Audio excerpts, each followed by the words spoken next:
Track mat ట్రాన్సిషన్స్ని create చేయడానికి మనం మొట్టమొదటిగా ఆఫ్టర్ ఎఫెక్ట్స్ ఉపయోగిస్తాం. ఆఫ్టర్ ఎఫెక్ట్స్లో క్రియేట్ చేసిన యానిమేషన్ని మనం రెండర్ చేసి ఆ రెండర్ చేసిన వీడియోని మనం ప్రీమియర్ ప్రోలో అప్లై చేస్తాం. సో మొట్టమొదటిగా మనం ఆఫ్టర్ ఎఫెక్ట్స్లో ఇక్కడ ఉన్న న్యూ కాంపోజిషన్ మీద క్లిక్ చేయాలి. ఈ న్యూ కాంపోజిషన్ యొక్క విడ్త్ అండ్ హైట్ వచ్చేసరికి 1920 1080, అదేవిధంగా ఫ్రేమ్ రేట్ వచ్చేసి 29.95 అండ్ డ్యూరేషన్ చూసుకుంటే 4 or 5 సెకండ్స్ అనేవి సరిపోతుంది. ఎందుకంటే మన యొక్క ట్రాన్సిషన్ అనేది సుమారుగా 2 లేదా 3 సెకండ్లలో కంప్లీట్ అవుతుంది. ఓకే కొట్టండి. ఇప్పుడు మనం కాంపోజిషన్లో ఇక్కడ ఉన్న రెక్టాంగిల్ టూల్ దగ్గరికి వెళ్ళినట్లయితే సో ఇక్కడ నేను క్లిక్ అండ్ హోల్డ్ చేశానంటే ఇక్కడ మిగతా ఆప్షన్స్ అనేవి ఎనేబుల్ అవుతాయి.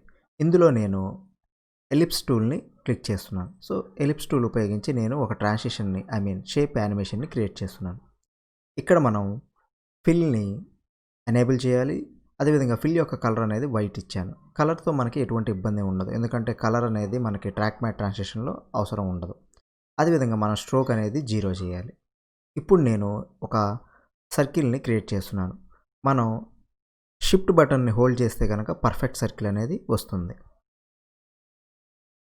సో చూశారు కదా, నాకు ఒక పర్ఫెక్ట్ సర్కిల్ అనేది వచ్చింది. అదేవిధంగా ఇక్కడ ఉన్న ఈ పాయింట్ని మనం యాంకర్ పాయింట్ అంటాం. ఇది కనుక సర్కిల్కి సెంటర్లో లేకపోతే మనం క్రియేట్ చేసే యానిమేషన్ అనేది వంకర టింకర్గా వెళ్తుంది. కాబట్టి దీన్ని సెంటర్ చేయడానికి మనకు ఉన్న ఒక ఆప్షన్ ఏమిటి అంటే ఈ మెన్యూ దగ్గర ఇక్కడ ఉంది చూసారు కదా, దీన్ని మనం ప్యాన్ బిహైండ్ టూల్ అంటాం. దీని మీద క్లిక్ చేసి దీన్ని మనం సెట్ చేసుకోవాలి సెంటర్కి. ఆ తరువాత ఇక్కడ ఉన్న అలైన్ ట్యాబ్లో ఉన్న ఈ అలైన్ హారిజంటల్ అదేవిధంగా అలైన్ వర్టికల్ ద్వారా మన యొక్క సర్కిల్ని కాంపోజిషన్కి సెంటర్లో తీసుకురావాలి. ఈ అలైన్ అనే ఆప్షన్ మీకు కనబడకపోతే విండోస్లో ఉన్న ఈ అలైన్ మీద క్లిక్ చేస్తే ఈ అలైన్ అనేది ఇక్కడ మీకు వస్తుంది. ఇప్పుడు మనం క్రియేట్ చేసిన సర్కిల్కి మనం యానిమేషన్స్ అనేవి ఇవ్వాలి. సో ఇక్కడ ఉన్న మన టైం లైన్లో ఈ షేప్ లేయర్లో ఈ ఎక్లిప్స్ 1ని ఎక్స్పాండ్ చేస్తే ఇక్కడ ట్రాన్స్ఫార్మ్ ఎక్లిప్స్ 1 అని ఉంటుంది. దీన్ని ఎక్స్పాండ్ చేయండి. ఈ ట్రాన్స్ఫార్మ్ ఎక్లిప్స్ 1లో మనం స్కేల్ ప్రాపర్టీని మనం యానిమేట్ చేస్తాం. ఇక్కడ ఈ స్టాప్ వాచ్ లాగా ఉన్న దాని మీద మనం క్లిక్ చేసినట్లయితే ఇక్కడ ఒక ఐకాన్ అనేది వస్తుంది. దీన్ని మనం కీ ఫ్రేమ్ అంటాం. ఈ కీ ఫ్రేమ్ ఉపయోగించి మనం యానిమేషన్స్ అనేవి క్రియేట్ చేస్తాం. మొట్టమొదటిగా ఇక్కడ ఒక కీ ఫ్రేమ్ క్రియేట్ చేశాను. సైజ్ వచ్చి 100 సో దీనిని నేను 0 చేస్తున్నాను. నా యొక్క టైం లైన్ని కొంచెం ముందుకి జరుపుతున్నాను. అరౌండ్ 20 సెకండ్స్ దగ్గరికి జరుపుతున్నాను. ఇప్పుడు నా యొక్క స్కేల్ ప్రాపర్టీస్ని నేను 100 చేస్తున్నాను. ఇక్కడ ఒకసారి చేస్తే చాలు. ఇక్కడ ఆల్రెడీ దీన్ని లింక్ అంటారు. సో లింక్ అయి ఉంది కాబట్టి ఇక్కడ మనం ఎప్పుడైతే ఇక్కడ 100 ఇస్తామో ఆటోమేటిక్గా ఇక్కడ కూడా 100 అనేది వస్తుంది. సో ఇప్పుడు ఇక్కడ 0 to 100 అనే ఒక చిన్న యానిమేషన్ అనేది వచ్చింది. సరే కదా. ఇప్పుడు నా యొక్క ఇండికేటర్ని ఇంకొంచెం ముందుకి అంటే 1-5 ఫ్రేమ్ల దగ్గర తీసుకొచ్చి ఇప్పుడు నేను దీన్ని 120 చేస్తున్నాను. కొంచెం పెద్దది చేశాను. ఇంకొంచెం ముందుకు వెళ్ళిన తర్వాత ఇప్పుడు దీన్ని నేను తగ్గిస్తున్నాను. 80 చేశాను. సో ఇప్పుడు ఇక్కడ వచ్చే యానిమేషన్ ఒకసారి చూడండి ఎలా ఉంటుందో. అలా చిన్న పాపప్ లాగా వచ్చి వెళ్తుంది. తర్వాత 2 సెకండ్లు దాటిన తర్వాత 2:10 లేదా 2:05 దగ్గర ఈ సర్కిల్ అనేది మొత్తం నా కాంపోజిషన్ మొత్తాన్ని ఫిల్ చేసేటట్టు నేను స్కేల్ని పెంచుతున్నాను. సో చూసారు కదా, ఈ విధంగా నేను స్కేల్ని పెంచాను. ఇప్పుడు మన యానిమేషన్ చూస్తే ఈ విధంగా ఉంటుంది. ఇది కొంచెం స్మూత్ అవ్వడానికి మన ఈ కీ ఫ్రేమ్స్ అన్నిటిని సెలెక్ట్ చేసి మన కీబోర్డ్లో ఉండే F9 కీబోర్డ్ని ప్రెస్ చేసినట్లయితే అవి మొత్తం స్మూత్ యానిమేషన్లో వస్తాయి. ఒకసారి చూస్తే ఇక్కడ మీకు ఇది కొంచెం స్మూత్గా ఉంటుంది. ఇప్పుడు ఇంకా స్మూత్నెస్ కావాలంటే వీటన్నిటిని సెలెక్ట్ చేసి ఇక్కడ గ్రాఫ్ ఎడిటర్ అనే ఐకాన్ ఉంటుంది. దీని మీద క్లిక్ చేసి ఈ గ్రాఫ్ ఎడిటర్లు అన్నిటిని అడ్జస్ట్మెంట్ చేసామంటే లైక్ ఇలా అడ్జస్ట్మెంట్ చేసామంటే ఇంకొంచెం స్మూత్నెస్ అనేది మన యానిమేషన్కి వస్తుంది. సో ఈ విధంగా మనం స్కేల్ ప్రాపర్టీ ఉపయోగించి షేప్ లేయర్లో ఉన్న సర్కిల్ని యానిమేట్ చేసాం. తర్వాత ఇంకొక చిన్న యానిమేషన్ అనేది ఒకటి చేయాలి. అదేమిటి అంటే మన ఎక్లిప్స్ 1లో ఇక్కడ ఉన్న స్ట్రోక్ 1 మీద క్లిక్ చేసి దీని యొక్క కలర్ అనేది వైట్ ఇవ్వండి. ఆ తర్వాత దీని యొక్క ఒపాసిటీ అనేది 50 చేయండి. తర్వాత స్ట్రోక్ విడ్త్ మీద మనం యానిమేషన్ని అప్లై చేస్తాం. సో ఇక్కడ స్టాప్ వాచ్ మీద స్ట్రోక్ విడ్త్ నేను ఫస్ట్ ఇండికేటర్ని 0 దగ్గర తీసుకురండి. స్ట్రోక్ విడ్త్ మీద క్లిక్ చేయండి. యానిమేషన్ అనేది యాక్టివేట్ అయింది. ఇప్పుడు షేప్ లేయర్ మీద క్లిక్ చేసి U అనే కీబోర్డ్ని ప్రెస్ చేయడం వల్ల మన యానిమేషన్స్ అన్నీ ఎక్కడ ఉన్నాయో ఆ లేయర్స్ మాత్రమే మనకి ఓపెన్ అవుతాయి. ఇప్పుడు నేను 0 చేశాను కదా. ఎప్పుడైతే మన సర్కిల్ 100కి చేరుతుందో అప్పుడు నేను స్ట్రోక్ విడ్త్ని నేను 50 లేదా 60 సెట్ చేస్తున్నాను. సర్కిల్ యొక్క సైజ్ పెరగడంతో పాటు దాని యొక్క స్ట్రోక్ అనేది కూడా పెరుగుతుంది. ఇప్పుడు నా ఇండికేటర్ని ఎప్పుడైతే ఇది 120 దగ్గరికి వెళ్తుందో అప్పుడు నా స్ట్రోక్ విడ్త్ అనేది కొంచెం పెంచుతున్నాను.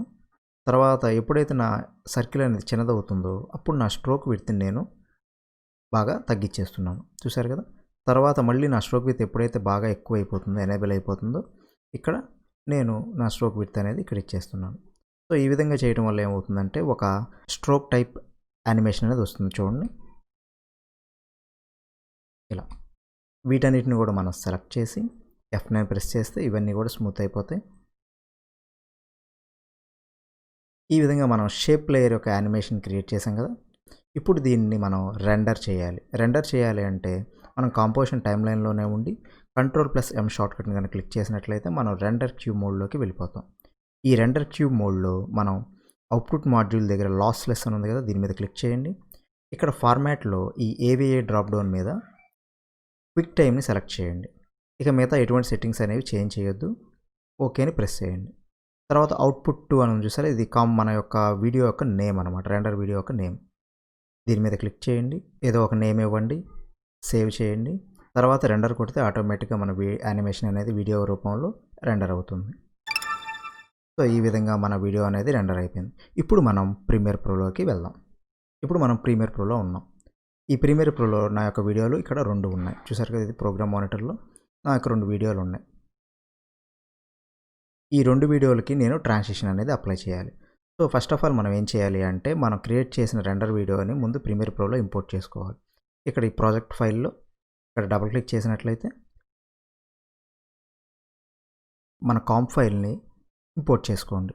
ఇప్పుడు ఈ కాంప్ ఫైల్ని మనం ప్రాజెక్ట్లోకి తీసుకొచ్చే ముందు మనం ఒక చిన్న అడ్జస్ట్మెంట్ చేయాలి. అదేమిటి అంటే మన యొక్క ఫస్ట్ వీడియోని వీడియో లేయర్ 2లో ఉంచాలి. ఇక్కడ ఇలా వీడియో లేయర్ 2లో ఉంచాలి. అదేవిధంగా మన యొక్క సెకండ్ వీడియోని వీడియో లేయర్ 1లోనే ఉంచి కొంచెం ముందుకి ఈ విధంగా జరపాలి. అంటే ఈ వీడియో తర్వాత వెంటనే ఇది వస్తుందని అర్థం. ఇప్పుడు మన యొక్క రెండర్డ్ వీడియోని తీసుకొని V3 అంటే 3వ లేయర్లోకి తీసుకురావాలి. ఈ విధంగా మనకి 3వ లేయర్లో తీసుకురావాలి. ఇలా తీసుకొచ్చిన తర్వాత ఇప్పుడు మనం ఒక చిన్న ఎఫెక్ట్ని మనం అప్లై చేయాలి. మొట్టమొదటిగా మనం ఎఫెక్ట్స్లోకి వెళ్ళి ఇక్కడ మనం సెర్చ్లో ట్రాక్ మ్యాట్, ఇక్కడ ట్రాక్ మ్యాట్ కీ అనేది ఉంది కదా, దీని మీద క్లిక్ చేసి దీన్ని మనం సెకండ్ లేయర్లో ఉన్న వీడియో మీద అప్లై చేయాలి. ఇలా అప్లై చేసిన తర్వాత ఎఫెక్ట్ కంట్రోల్లోకి వెళ్ళి ఈ ఎఫెక్ట్ కంట్రోల్లో ఉన్న ట్రాక్ మ్యాట్కి ఇప్పుడే కదా మనం అప్లై చేసాం ఎఫెక్ట్ని, ఇందులో ఉన్న మ్యాట్ నన్ను తీసేసి వీడియో 3 అని పెట్టాలి. అంటే వీడియో 3కి సంబంధించిన మ్యాట్ ఇవ్వటం అని అర్థం. తర్వాత కాంపోజిషన్ వచ్చేసరికి మ్యాట్ ఆల్ఫా నుంచి మ్యాట్ లోమాలోకి మార్చాలి. చూసారు కదా, ఇక్కడ ఒక చిన్న ట్రాన్సిషన్ లాంటిది ఒకటి వచ్చింది. తర్వాత ఇక్కడ ఉన్న రివర్స్ని మనం ఎనేబుల్ చేయాలి. సో ఈ విధంగా ఎనేబుల్ చేసిన తర్వాత ఇక్కడ చిన్న డార్క్ సర్కిల్ వచ్చింది కదా, అంటే దీని అర్థం మన వీడియో అనేది ఇక్కడ నుంచి స్టార్ట్ అవ్వాలి. అప్పుడు మనం ఏం చేయాలంటే ఈ వీడియో 1 అంటే 1వ లేయర్లో ఉన్న వీడియోని కొంచెం ఇలా ముందుకి జరపాలి. ఇప్పుడు మనం ఒకసారి ప్రివ్యూ ప్లే చేస్తే చూడండి, ఇక్కడ ఇలా వచ్చింది. కానీ ఇక్కడ వైట్ వచ్చింది. వైట్ వచ్చింది అంటే అర్థం ఏంటి అంటే కాంపోజిషన్ థర్డ్ లేయర్లో ఉన్న వీడియో అనేది ఎక్కువగా ఉంది. కాబట్టి దీన్ని మనం అడ్జస్ట్మెంట్ ఇలా తగ్గించుకోవాలి. సో ఈ విధంగా ఇటుపక్క వచ్చేసరికి దీనికి అడ్జస్ట్మెంట్, ఇటుపక్క వచ్చేసరికి సెకండ్ లేయర్కి అడ్జస్ట్మెంట్ చేయడం వల్ల మన యొక్క యానిమేషన్ అనేది క్రియేట్ అయిపోయింది అన్నమాట. సో చూసారుగా ఫ్రెండ్స్, ఈ విధంగా మనం ట్రాక్ మ్యాట్స్ అనేవి after effects and premiere pro ఉపయోగించి మనం ఈజీగా క్రియేట్ చేయొచ్చు.